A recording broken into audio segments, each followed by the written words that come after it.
So many attacks. How should you build the LR Super Saiyan Blue Evolution Vegeta? How's it, everybody? Celtic Link here. We're back for another Dokkan battle video. In today's video, we are taking a look at the third of the anniversary LRs, the STR Super Saiyan God Super Saiyan Evolved Vegeta. This is the Carnival LR for part 1 of Dokkan's 10th anniversary.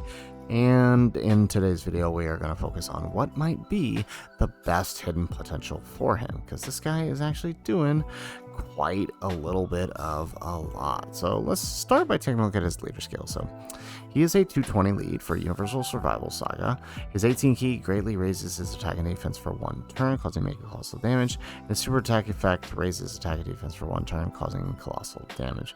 Now he does have a unit Ultra Super that will greatly stack his attack infinitely, but also greatly raises defense for the turn and causes mega colossal damage. And this can be activated whenever you have 18 or more key with a Goku on the team. Very, very easy to fulfill.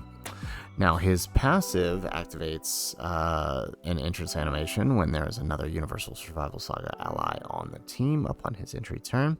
Gives them 60% attack for and damage reduction rate 30% when that is up for 6 turns.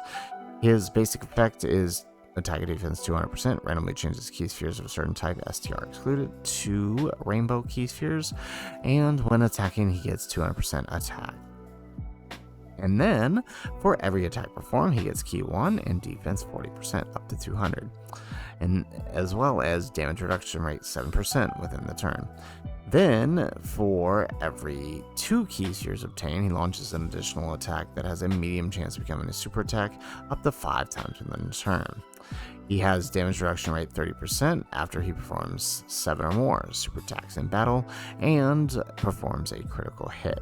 So he's kind of doing a little bit of everything. He's got critical hit, he's got additionals. The other thing he doesn't have is dodge, but it's really not all that necessary for him, right? With the amount of supers he's going to be getting on average, right, he's going to have that damage reduction rate by the time his passive runs out. For the initial 30%, he's going to have an additional 30% on top of that as the fights go on.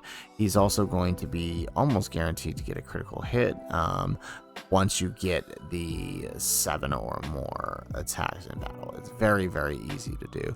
They made his conditions relatively simple for what you got to do with him to put him on a team with the likes of AGL or Tech UI, so we can get that unit super. So they had to make him they had to give him a little bit of something to make him worthy of putting on that team, because right now that team is stacked.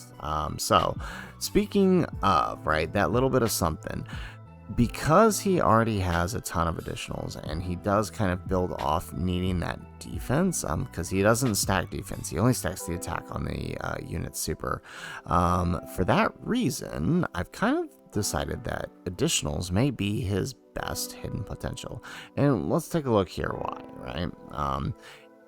He has guaranteed critical hit after the 7, and we can see that as an STR type, he's already got an innate 5 built in, meaning that if you went full combo and, sub critical hit, you've already got more than enough. As an STR type, you'll have just under 20 here, which will put you around 50% chance of doing a critical hit before you activate that 7 super. So honestly, it's not that bad. Now, if you invest fully in the additionals, right, as an STR type, the best he's going to get is 15, which is 30%. Invest some skill orbs, you can bump that up to 25, and again, a 50% chance of doing an additional super attack. That is really helpful, especially considering that the ones he has built in are only 30%. That just helps him build that damage reduction and everything else a little bit more. And plus, it allows him to build up within the turn a little bit more as well, right? Because while his defenses can be good, they are reliant on him getting those extra supers. So any chance you can take to give him a little extra defense, even if it's through getting an extra super, is definitely something you want to welcome. He doesn't really need the critical hit. You could go sub dodge for him. I wouldn't recommend going full dodge because he's probably going to need those additionals more. And the sub dodge is probably at best going to give him 9 to 11 to, give an extra percentage chance of dodging, which, isn't bad. Any percent is better than no percent.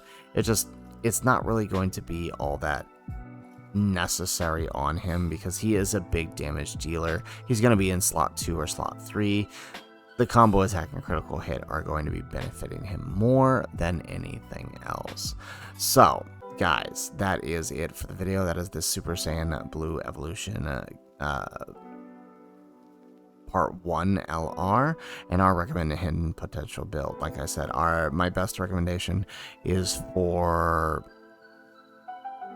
additionals to take the most advantage of the attack and defense he can get within the turn, since he does have built-in crit and everything else. So guys, if you like the video, make sure you hit that like button and subscribe to the channel if you have not already. And in the comments down below, let us know, how did you build the Super Saiyan Blue Evolution VEGETA? Additionals is my route, but I'm curious to know which way you guys went. Let us know in the comments down below. Otherwise, guys, as always, thanks for watching, and aloha.